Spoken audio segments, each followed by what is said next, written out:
A ti clamo, ó Senhor, rocha minha.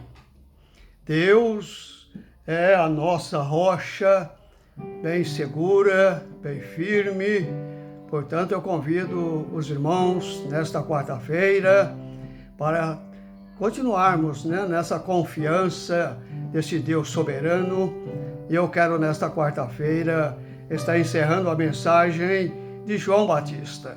Nós já falamos sobre o ministério dinâmico de João, a eficácia da pregação de João, o fundamento da pregação de João, a transformação operada pela pregação de João, a abrangência da pregação, o alerta da pregação, e a resposta da pregação de João, a postura do pregador. Nós falamos até este ponto na semana próxima passada, e hoje nós queremos encerrar aqui falando sobre a limitação, do pregador e também o confronto do pregador, a coragem do pregador e o sofrimento do pregador. Encerrando assim a nossa palavra, mas eu convido você para juntos orarmos pedindo a iluminação do Senhor para mais esta palavra do Senhor. Bom estarmos, Senhor, juntos com o mesmo objetivo, em volta, em torno da Tua palavra, e nós te agradecemos por mais esta quarta-feira. O Senhor tem nos guardado até esse momento. Nós te louvamos e te agradecemos, porque com certeza o Senhor, muitas pessoas melhores do que eu, melhores do que nós, partiram. Mas nós não sabemos qual é o motivo pelo qual o Senhor tem nos sustentado. Mas aqui estamos, com certeza é porque o Senhor tem um propósito para cada um de nós. Fala conosco, usa-nos mais uma vez para o teu louvor, para a tua glória, é a nossa oração, em nome do Senhor Jesus. Lucas, capítulo 3, versículo 15 ao 20. Lucas, capítulo 3, versículo 15 ao 20. Lucas, como eu já falei, é um escritor bastante cuidadoso. Ele é um analista, ele é um pesquisador. Portanto, vamos confiantemente ler esta palavra. Estando o povo na expectativa e discorrendo todos no seu íntimo a respeito de João, se não seria ele, porventura, o próprio Cristo. Disse João a todos: eu, na verdade, vos batizo com água, mas vem o que é mais poderoso do que eu, do qual não sou digno de desatar-lhes as correias das sandálias. Ele vos batizará com o Espírito Santo e com fogo. A sua pá ele a tem na mão, para limpar completamente a sua eira e recolher o trigo no seu celeiro. Porém, queimará a palha em fogo inextinguível. Assim, pois, com muitas outras exortações, anunciava o evangelho ao povo. Mas Herodes, o tetrarca, sendo repreendido por ele, por causa de Herodias, mulher do seu irmão, e por todas as maldades com que o mesmo Herodes havia feito, acrescentou ainda ele todas e de lançar João no cárcere. Como eu falei na semana próxima passada, nós falamos aqui então sobre a postura do pregador. Eu falei que as multidões vinham para o deserto para ouvir a mensagem de João Batista. Não tinha templos, não tinha igreja, mas o povo vinha para o deserto para ouvir a mensagem de João. E nessa caminhada, nessa chegada, as pessoas começaram então aí um bochicho, falando entre si, se porventura não era João o Messias, se não era João o Cristo. E aqui então João se levanta, e ele então vai dizer que ele não é o Cristo. E tem algo aqui tão delicado, porque João foi bastante humilde. Ele jamais teria essa postura, esse desejo de ser igual a Cristo. Portanto, ele disse, a minha bandeira é que Cristo cresça e eu diminua.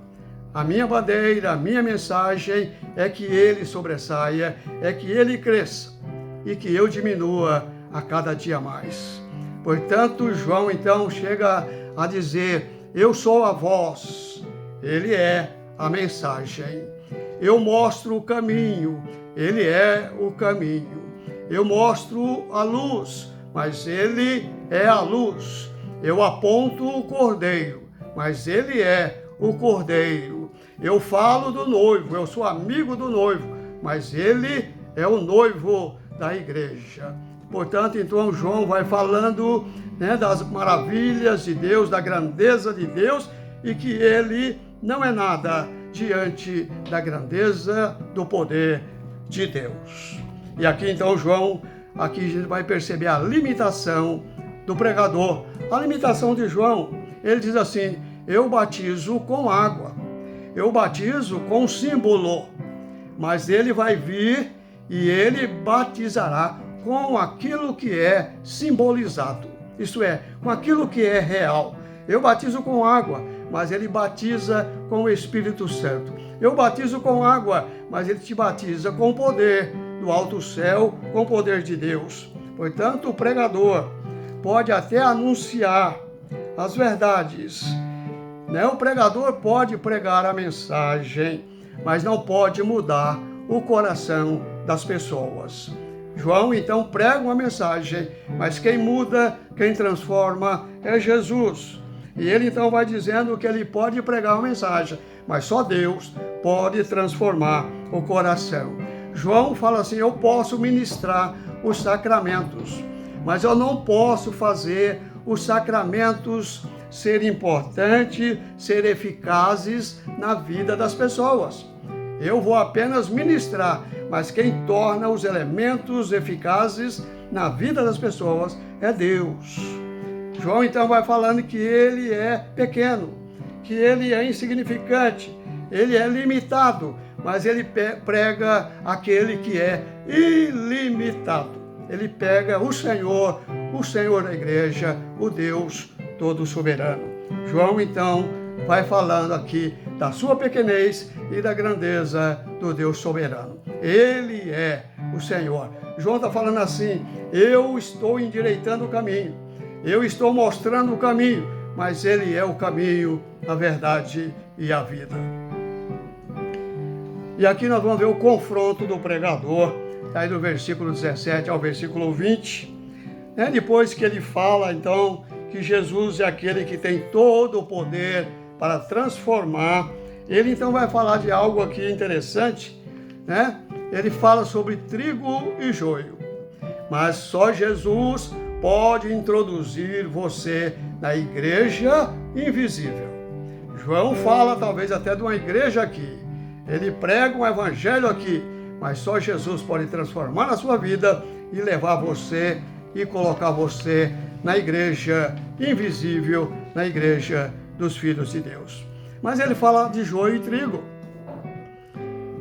Gente que parece que é, mas não é. Então João vai falando assim que o Senhor já está com a sua pá na mão. Isso é, para limpar, palha para um lado, o trigo para o outro. Para juntar o trigo no celeiro e a palha para ser queimada. Então ele fala que vai chegar o dia em que Cristo vai fazer essa escolha. Não é ele. Nós não sabemos quem vai ser salvo. Nós não sabemos quem tem a salvação garantida. Mas naquele dia, Jesus vai fazer esta separação. Nós não temos discernimento para saber quem vai ser salvo ou não. Mas naquele dia, Jesus vai fazer esta separação do trigo com o joio. E aqui então João vai falar agora da coragem do pregador, versículo 19. E João fala assim, João Batista pregava a mensagem lá no deserto. um lugar que talvez não tem nenhum interesse, nada que agrade, porque é o deserto. Mas é ali que João prega, porque João vivia no deserto, e ele então à beira do rio Jordão, naquela circunvizinhança, ele então pregava, corria e pregava o evangelho ali, às margens do rio Jordão. E aqui aparece esse tetrarca, como eu falei, o tetrarca é um quase rei, mas não é rei, é um líder, um político importante, mas não é rei, por isso recebe o título de tetrarca, essa pessoa. E aqui aparece este Herodes Antipas, que era um tetrarca, que era da região ali da Judéia, é aquele que estava próximo de João, e ele veio também para ouvir a mensagem de João. E aqui João então fala, mais ou menos assim, João coloca o dedo na ferida desse Herodes Antipas. Esse Herodes Antipas é parecido com o pai, Herodes o Grande. É uma família monstruosa. E este homem também, além de ser violento, agressivo, é monstruoso, é corrupto, é mentiroso, é avarento. E ele então vai até Roma, certa ocasião, e lá mora o seu irmão Felipe. Felipe também era um tetrarca, filho também de Herodes. Mas esse Felipe era casado com Herodias. E aí então Herodes Antipas vai até Roma, conquista Herodias, e aí então leva Herodias para casa, tomando Herodias do seu irmão. E aí então, para os irmãos terem uma ideia, essa Herodias era sobrinha legítima de Herodes Antipas, porque ela era filha de Aristóbulo, e Aristóbulo era filho também de Herodes o Grande. Como eu falei, Herodes o Grande teve 10 casamentos, teve filhos com cada mulher. Então, às vezes, não tinha filho que era bem próximo, da mesma mãe, mas tinha filhos que era de outra mulher. Então, não tinha um parentesco tão próximo. E aqui, então, Felipe era casado com Herodias, que era filho de outra mulher, que também não deixava de ser sobrinha dele, mas estava casado com ela. E Herodes Antipas, então, toma Herodias e leva para a sua casa. E quando, então, Herodes Antipas se aproxima de João Batista, ele vai dizer assim: não é lícito o que você está fazendo. Você está cometendo um grande erro. Você tomou a esposa do seu irmão. E então João vai colocar o dedo na ferida, e Lucas, que é o escritor, só que Lucas está mais preocupado com essa questão espiritual, moral, por isso João prega isso, e João escreve isso. A preocupação, então, é mostrar o erro, a decadência espiritual, a decadência moral. E aqui, então, João Batista pega muito sério no pé de Herodes Antipas. Mas João era aquele homem, ele preferia, João Batista prefere ficar preso numa masmorra com a consciência livre.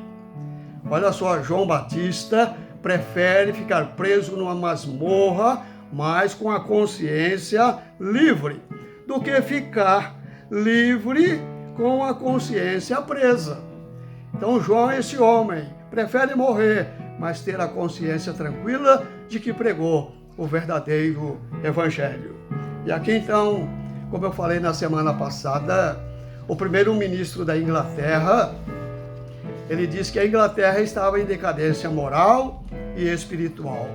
E o problema e a causa era a igreja, porque a igreja tinha deixado de pregar sobre o inferno e sobre o céu, sobre o erro, sobre o pecado. Por isso a decadência moral e espiritual. Não é lícito, Herodes Antipas, tomar a mulher do teu irmão. Para encerrar, queridos, o sofrimento do pregador. Versículo 20, mandou prender João Batista no cárcere. Esse é o resultado, de João Batista. Final da sua vida, ele foi jogado no cárcere. Mas eu quero encerrar fazendo uma pergunta. O que é sucesso? O que é sucesso, irmãos? Conquistar o mundo? Conquistar tudo o que você quer, tudo o que você deseja? Isso é sucesso? Dentro desse contexto que nós estamos falando, contexto que Jesus disse assim, que dos nascidos de mulher, ninguém é maior do que João Batista. Dos nascidos de mulher, ninguém é maior do que João Batista. Esse homem é a voz, ele não é o eco. Esse homem, ele foi executado na terra, mas foi glorificado no céu. Esse homem foi executado na terra, mas enaltecido nos céus. Às vezes a terra pode te ferir. Às vezes a terra pode machucar você, mas o céu eternizará você. Será que isso é sucesso?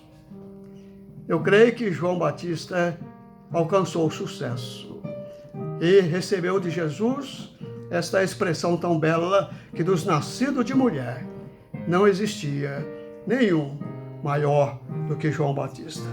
Parece que nada mudou, né, irmãos? Parece que nada mudou. Como está o mundo hoje?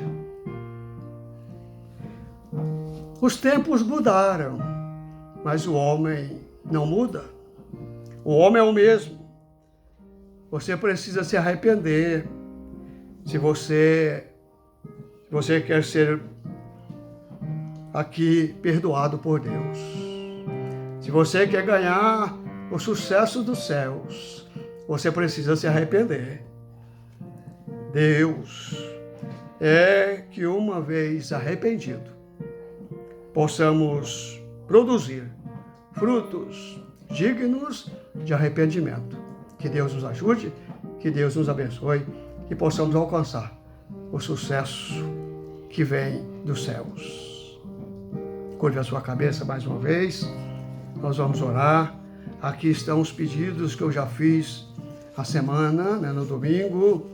Eu quero aqui acrescentar que a irmã Marisa fez ontem, pedido de oração pela sua filha, pela mãe da Gabi, pelo seu sobrinho, pelo seu esposo, estão com Covid. Vamos orar, interceder por essas vidas, pela Cleusa, também aí um pedido para que Deus o abençoe. Ela está com câncer nos rins, né? Vamos orar para que Deus o abençoe. E também a irmã Eunice, agradecendo a Deus as maravilhas que Deus tem feito na vida da sua família. Portanto, irmãos, como eu li primeiro o versículo, a parte B, a parte A do versículo do Salmo 28, versículo 1, a ti clamo, ó Senhor, rocha minha.